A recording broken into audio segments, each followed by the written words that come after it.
Fala turma, nós estamos aqui diante de um gráfico pressão, volume e temperatura, né, tridimensional, tá? Então nós vamos ver aí como que aparece, né, essas funções num gráfico tridimensional. Então geralmente vocês sabem que só calculamos o eixo pressão-volume, né?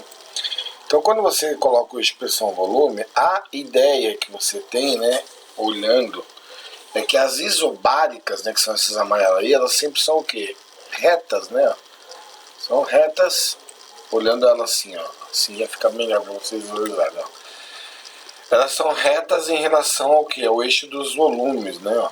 Olhando assim, ó, vou dar a ideia que você geralmente tem, né, na apostila. Então, a pressão sempre é o que? Constante. Vamos dar uma olhada nas isotermas.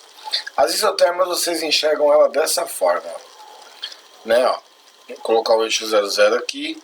Então olha só, dessa forma vocês enxergam as isotermas.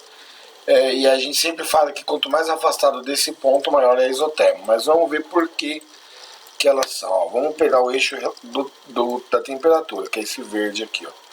Olhando o eixo da temperatura, nós percebemos que aqui seria o zero da temperatura e aqui aumentando. Então essa aqui, a mais afastada, é a maior. Ok? Então tá aí, ó. Aqui não dá para ver muito não, né? Mas agora vamos ver o volume, as isocóricas. Bem, as isocóricas são o mesmo volume, né? Então, o volume aqui não está mudando. Lembre-se que esse gráfico aqui é tridimensional, tá? Então ele está sempre vindo em relação a uma isoterma, lá pode ver que ele pega ela em alguns pontos onde tem uma determinada pressão, né? Ó. Então olha só, aqui conforme a pressão vai diminuindo, aumenta o volume, né? Então as três juntas, ó, só para vocês terem uma base, está aqui, ó, gráfico tridimensional, você geralmente não vê isso aqui, ok? Então tem até uma pequena animação aí. Então olha só, o gás liberta calor quando comprimimos, quando comprimido, absorve calor quando expande. Portanto a temperatura se mantém constante. A lei de Boyle-Maillet, se a temperatura mantiver constante, a pressão absoluta do volume é inversamente proporcional. O processo decorre ao longo de isotermas. Tá aí, ó. Esse é o processo isotérmico. Pressão constante. Olha só. Esse é o da pressão constante. Quando o gás é aquecido e a pressão é mantida constante, seu volume irá aumentar. A primeira lei de Gay-Lussac, que, né, se a pressão se mantém constante, o volume e a temperatura mandada à quantidade são proporcionais.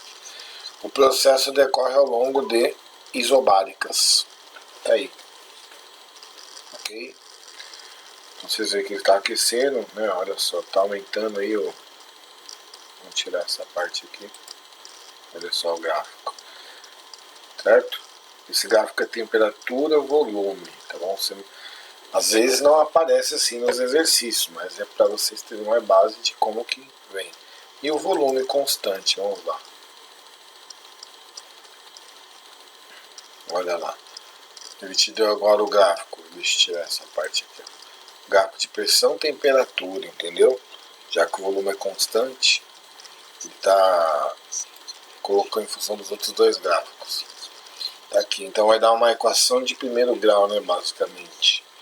Essa é a segunda lei de Gay-Lussac, que quando o gás é aquecido, mantendo o volume constante, a pressão aumenta, ou seja, as moléculas vão ficar mais agitadas lá dentro, vão ficar mais pressionadas, né? Então faz com que essa pressão aí, né, aumente, ok?